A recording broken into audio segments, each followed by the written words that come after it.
نية كبيرة زائد واحد العادة قديمة كتساوي الرجوع للبلاصة الأولى.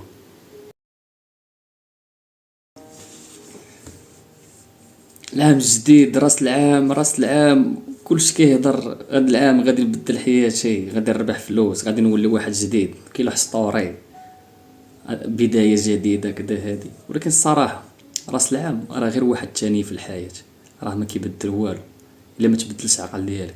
حتى انا كل عام كنت كنقول هاد العام مختلف، كنكتب اهداف، كنخطط، ومن بعد ايام كنلقى راسي راه باقي في نفس البلاصة، نفس العادات، نفس التفكير.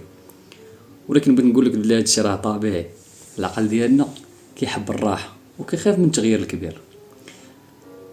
او لا، العقل ديالنا مبرمج على اي حاجة قديمة، على داكشي اللي تعود عليه. بحال مثلا المغترب في الغربة، في الاول كيبغي غير يسرفايفي، ومن بعد كيتعلم كيفاش يتأقلم. نفس الشيء كيوقع لنا في الحياة اولا في العام الجديد.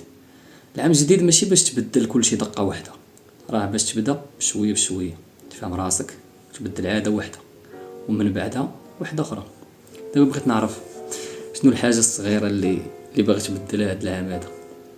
كتبها ليا في كومونتير وخلينا نناقشوها في فيديو الجاي.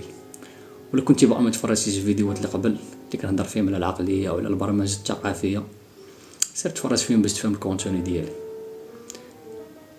شنو كيوقع علميا في هذه المرحلة هذه؟ تأثير البداية الجديدة اولا فريش ستارت ايفيكت. العلماء لاحظوا باللي ملي كتجي واحد السنة جديدة ولا شهر جديد، العقل كيشوفها بحال واحد الريزيت وهمي.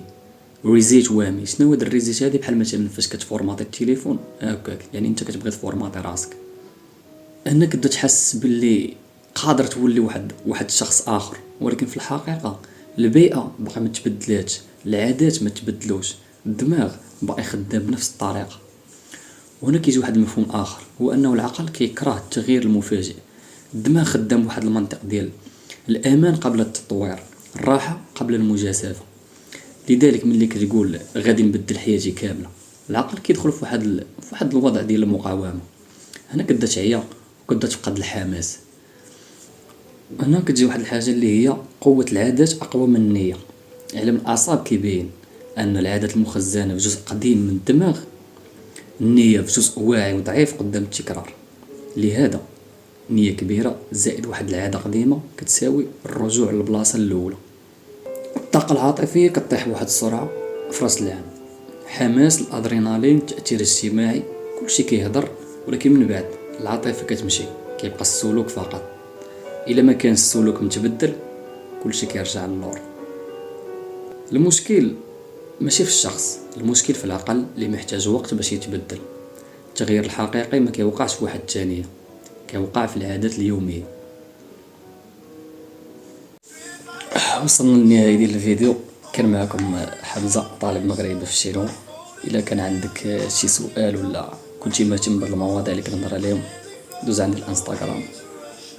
ولا كانت عندك شي فكرة نهضروا عليها في الفيديو الجاي، خلي لي ميساج. وشكرا.